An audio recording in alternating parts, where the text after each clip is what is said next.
fresh blatari.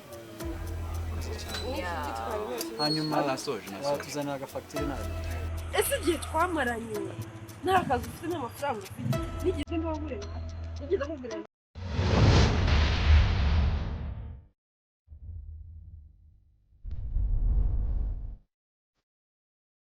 Bireza amafaranga shami. Kandi munyereze. ibyo nakubwira ndashaka ko tubana nyine kugira ngo Ntabyo ngana nawe icyo ushaka n'amafaranga. Vinti yose irashyushya.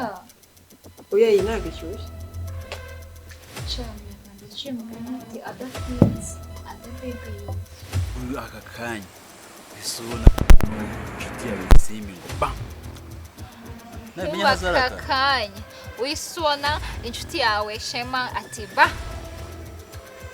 sheshe nenda gukunda cyane reka ntagubizi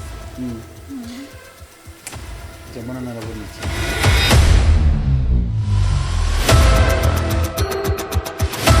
nakubajije sida urayizi ndayizi ubu ngubu urero bana nayo